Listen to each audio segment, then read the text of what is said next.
আসসালামু আলাইকুম ভিউয়ার্স, আমি তাহমিনা আবারও হাজির হয়েছি খুবই কমন অ্যান্ড ইজি একটা রেসিপি নিয়ে। তবে একটু ভিন্নভাবে তৈরি করে দেখাবো।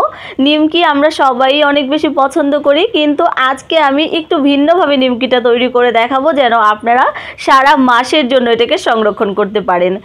প্রথমেই একটা বাটিতে নিয়ে নিচ্ছি 1 কাপ পরিমাণ ময়দা, হাফ চা চামচ কালো জিরে, হাফ চা চামচ দিয়ে দিচ্ছি লবণ আর 1 চা চামচ দিয়ে দিচ্ছি চিনি।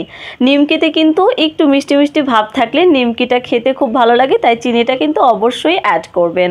তারপর দিয়ে দিচ্ছি এখানে 2 টেবিল চামচের মতো রান্নার তেল। এখন সবগুলো উপকরণ হাতের সাহায্যে খুব ভালোভাবে মিক্সড করে নিয়েছি। যখন দেখবেন ময়দাটা হাতে এরকম মুঠ করে নেওয়া যাচ্ছে আর সেটা ভেঙে যাচ্ছে না, তখন আপনি এখানে পানি অ্যাড করবেন। পানিটা কিন্তু সম্পূর্ণই আপনাকে আন্দাজ অনুযায়ী ব্যবহার করতে হবে। অল্প অল্প পানি দিয়ে একটা সফট ডো তৈরি করতে হবে। পানিটার সঠিক কোনো মেজারমেন্ট নেই। তারপর আমি এটাকে ঢেকে রেখেছিলাম 1 ঘন্টার জন্য। আপনারা সময় না থাকলে অন্তত 30 মিনিটের জন্য ঢেকে রেস্টে রাখার চেষ্টা করবেন। তারপর আমি একটু মথে নিয়ে এখন ডোটাকে সমান 4 ভাগে ভাগ করে নিচ্ছি। আমি 4টা রুটি তৈরি করব, সেই জন্য সমান 4 ভাগে ভাগ করে নিয়েছি। এখন আমি বাকি ডোগুলো রেখে দিয়ে প্রথম ডোটা দিয়ে একটা রুটি তৈরি করে নেব। রুটিটা আপনাদের ইচ্ছা অনুযায়ী তৈরি করতে পারেন, গোল তৈরি করতে পারেন, লম্বা তৈরি করতে পারেন। আমি একটু শুকনো ময়দা ছড়িয়ে দিয়ে রুটিটা তৈরি করব। আমি একটা লম্বা সাইজের রুটি তৈরি করব, আর প্রথম রুটিটা যেভাবে তৈরি করব বাকি রুটিগুলোও কিন্তু আমি সেভাবেই তৈরি করব। দেখুন আমি এখানে এরকম লম্বাটে একটা রুটি তৈরি করে নিয়েছি। আর রুটির একটু আমি আপনাকে পাতলাটা কীরকম হবে সেটা দেখাচ্ছি। দেখুন রুটিটা কিন্তু আমি অনেক পাতলা করে বেলেছি। এখন রুটিটার উপরে আমি অল্প একটু তেল লাগিয়ে দিচ্ছি আর দিয়ে দেব একটু শুকনো ময়দা। এখন একটু মিশিয়ে নিয়ে পরবর্তী রুটিটা দিয়ে দিচ্ছি। পরবর্তী রুটিটা উপরে দিয়ে সাইডটা একটু টেনে সমান করে দিচ্ছি। এখন আবারও এই রুটির উপরে তেল দেব, আবারও অল্প ময়দা ছড়িয়ে দেব, ছড়িয়ে দিয়ে আবারও উপরে আরেকটা রুটি দিয়ে দেবো। এরকমভাবে 4টা রুটি আমি একসঙ্গে লাগিয়ে নেব।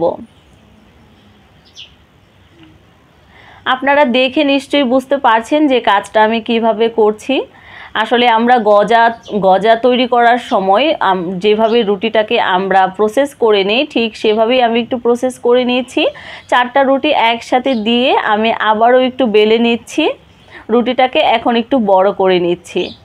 এখন আমি এটাকে পরোটার মতো ভাঁজ করে নেব। 2 সাইড থেকে তুলে আবার 2 মাথা উপরে উঠিয়ে দিলাম। পরোটা যেভাবে আমরা ভাঁজ করি সেরকম পরোটার ভাঁজ করে এটাকে আবারও বেলে নেব। যতটুকু বেলা যায় আমি একটু মোটা করেই বেলবো, এতটাও পাতলা করব না। যেহেতু এখানে 4টা রুটি একসাথে দিয়েছি এটা, তাই আমি একটু মোটা করেই বেলে নিলাম। দেখাচ্ছি একটু পুরুত্বটা, দেখতে পাচ্ছেন একটু মোটা থাকবে। এখন একটা চাকুর সাহায্যে আমি প্রথমে লম্বা লম্বা করে কেটে নেব।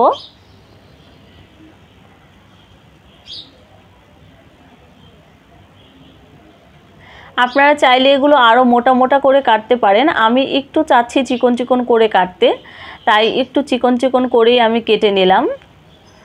আমি প্রথমে লম্বা করে কেটে নিয়েছি।